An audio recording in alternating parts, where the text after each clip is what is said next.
સ્વામિનારાયણ હરે સોતરદાસો સોતરના મહાવદી દ્વાદશને દિવસે સાંજને સમયે શ્રીજી મહારાજ શ્રી ગજરામદી દાદા કાચરના દરબાર મહાશ્રી વાસુદેવ નારાયણના મંદિર આગળ આથમણા દ્વારના ઓરડાની શ્રીએ ઢોલિયા ઉપર બિરાજમાન હતા અને ધોળો કેસ પહેર્યો હતો અને ધારિયાનો કસુંબલો કેસ મોજો હતો અને માથે ફરતા છડાનો કસુંબી રેટો બાંધ્યો હતો પોતાના મુખારની આગળ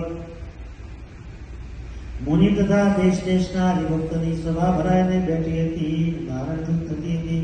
પછી જાન ગુલાબે જઈ કીર્તન ગાતા હતા. પછી શ્રીજી મહારાજ બોલ્યા છે કીર્તન રાખો અને ઘડી પ્રશ્ન ઉત્તર કરો. અને એમ કહીને વળી શ્રીજી મહારાજ બોલ્યા છે લ્યો હું પ્રશ્ન પૂછું છું. શ્રી કૃષ્ણ ભગવાન ગીતામાં 4 પ્રકારના ભક્ત કયા છે તેના નાનીને અધિક કયો છે તે ચારેને ભગવાનના સ્વરૂપનો નિશ્ચય તો સરખો છે માટે જ્ઞાનીને કેવી રીતે વિશેષ છે અને તે ઉત્તર પ્રશ્નનો ઉત્તર મુનિએ કરવા લાગ્યો પણ થયો નહીં. પછી શ્રીજી મહારાજ બોલ્યા છે જ્ઞાની છે તો બ્રહ્મરૂપી વર્તે છે ભગવાનનો મહિમા યથાર્થપણે જાણે છે માટે એને ભગવાનના સ્વરૂપ વિના બીજા મનમાં કોઈ કામના રહેતી નથી. અને બીજા જે 3 પ્રકારના ભક્ત છે તે ભગવાનનો નિશ્ચિતો છે તો પણ ભગવાનનો મહિમા યથાર્થપણે જાણતા નથી. તે માટે ભગવાન વિના બીજા કામના રહી જાય છે અને તે બરાબર નાનીને બરાબર થતા નથી. એ સારું ભગવાનના ભક્તને ભગવાનના બીજા કોઈ જાતની કામના રહે એ મોટી ખોટ છે. અને કોઈ જાતની વાસના ન હોય અને તીવ્ર વૈરાગ્ય હોય અને જો વૈરાગના યોગ્ય કરીને અહંકાર એ રીતે વર્તે તો એ પણ એને વિશે મોટો ખોટ છે. અથવા અત્યંત આત્મજ્ઞાનનું બળ હોય અથવા ભગવાનને વિશે દૃઢ ભક્તિનું બળ હોય એના ભરી ભરી વૃત્તને નમાય નહીં અને તેની આગળ દિનવાન મુક્ત થવાય નહીં તો પણ તેને વિશે મોટી ખોટ છે. અને તે ખોટને કરીને હરિભક્તનું અંગ ઉધીને ન પામે. જેમ સલાડ કૂદો કૂવો ખોદતો હોય અને તે પાણો પોળો બોલતો હોય તો સલાડ એમ કહે છે પાણી ઘણું થશે. અને જો ઉપરથી રણકતો હોય તો માને કાપે જ્યારે અગ્નિ જડે તો સલાડ એમ કહે છે કૂવામાં પાણી થશે તો અડધા પ્રશ્નો કે 5 પ્રશ્નો થશે પણ વધુ નહીં થાય.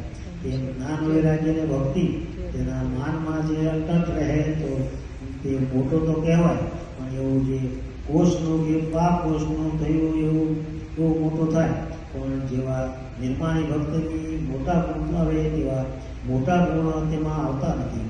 માટે જેને ભગવાનને પસંદ કરવા હોય અને જ્ઞાન વૈરાગ્ય અને ભક્તિ અને બીજા શ્રેષ્ઠ ગુણો હોય તે અભિમાન કરીને અટલ થવું નહીં તો એ પુરુષ નારાયણ વિશે પ્રગટ ભગવાન જે નારાયણ એ પ્રસન્ન થઈને નિવાસ કરીને રહે છે. ઇતિ વચનામૃતમ પહેલા પ્રથમનું 56મું વચનામૃતમ અર્ધ વચનામૃતમ જે તે થયું સહજાનંદ સ્વામી મહારાજ. બહુ સરસ છે. માઈક આપો.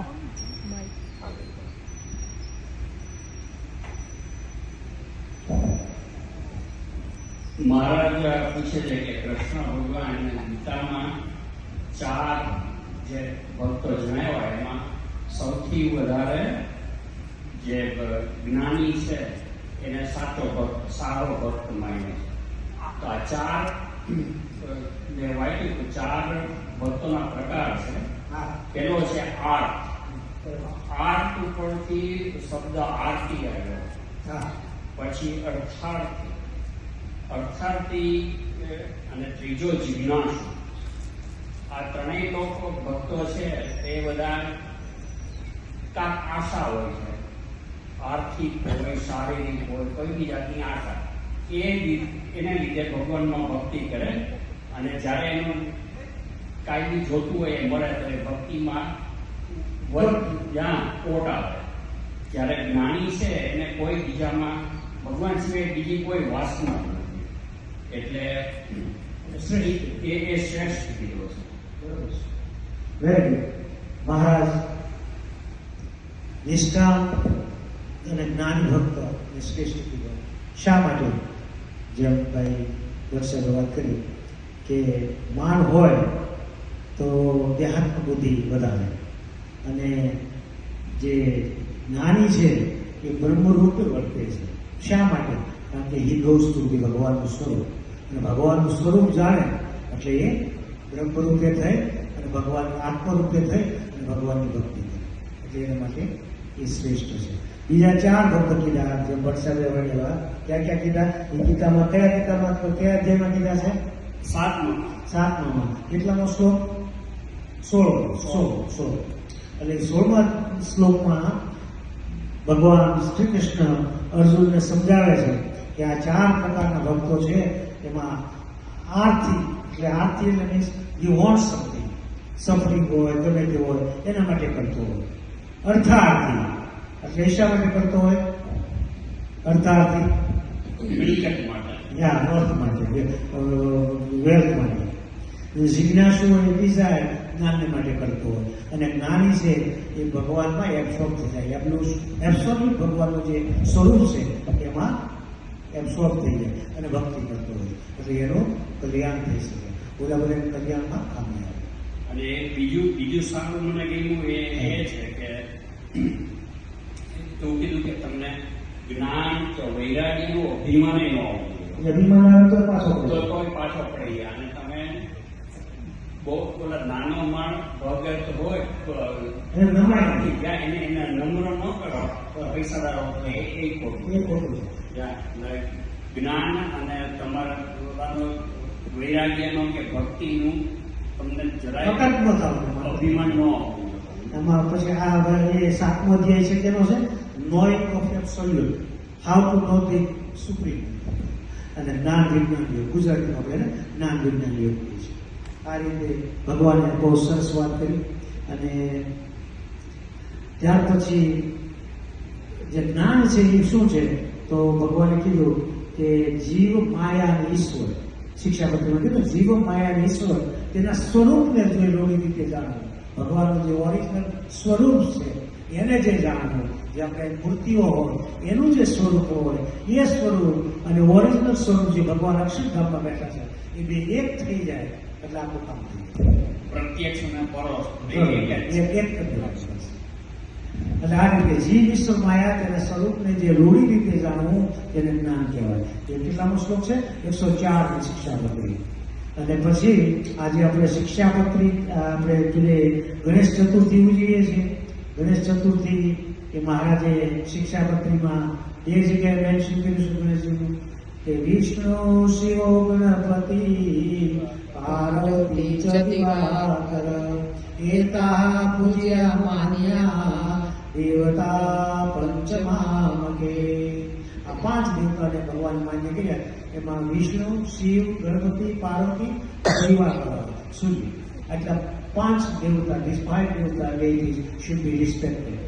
અને પછી શ્લોક નંબર 127 ની શિક્ષાપત્રી, ભાદરવા સુધી ચતુર્થી ગણપતિની પૂજા કરવી અને આશોવદી ચતુર્થીને દિવસે હનુમાનજીની પૂજા કરવી.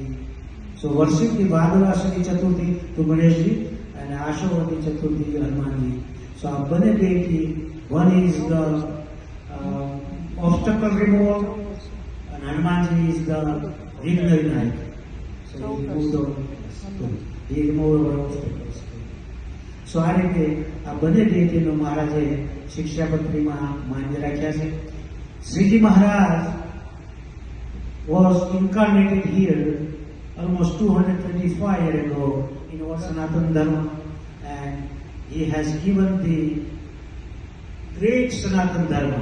People don't understand, that's why they talk, this is our Devata, why you people worshiping, but he established the universal Dharma. No other incarnation has given like that. Ramchandra Prabhu has established, what he established? Human kindness. How to relation, brother, wife, sister, like all relations is taught us. Lord Sri Krishna, he has given us the Srimad Bhagavatam, Bhagavad Gita, all the ethics, everything, and ultimately left. But the Bhagavad Dharma afterward established by the Lord Swaminarayan. And Bhagavad Dharma means Dharma, Jnana, Vairagya, Bhakti. 4 vastu. So this is the way Swaminarayan Sampradaya is a Vedic Sampradaya, and there is nothing too much to say about that. And for that, His Holiness Shastriji Maharaj, Purani Swami, Jogi Swami, and આપણી સર્વાથી ગુરુ પરંપરા અત્યારે present Shri Guru મહારાજ, દેવકૃષ્ણદાસ સ્વામી, દેવપ્રસાદ સ્વામી, ધર્મવલ્લભ સ્વામી, બીજા મોટા મોટા સંતો, જ્ઞાન સ્વામી, બધા કેટલાય ભગવાનનું વિચરણ કરી ભજન કરાવે છે, બધા ઓળખાણ કરાવે છે. અને કળિયુગ છે એટલે ખોટી વસ્તુ હંમેશા આવવાની છે, હંમેશા સાવધાન રહેવું પડે. નકરો મહિમા ગાવાથી ફાયદો નથી. એટલે હંમેશા સાધુ હોય તો અસાધુ તો હોય જ ત્યાં, સોનું હોય તો પિત્તળ હોય જ ત્યાં. એ જળ બુદ્ધિ જીવ પ્રભુ પદને છે તો કર સંતનું પારખું. રંગ પીત પડે સોનું ને પિત્તળના હોય એક સરખું. હોય સંત ભરે જગ મે દામને ચામ દેની દગમે. માટે તું ભૂલશ માધોળે ભગમે. એ જળ બુદ્ધિ દે પ્રભુ પદને છે તો કર સંતનો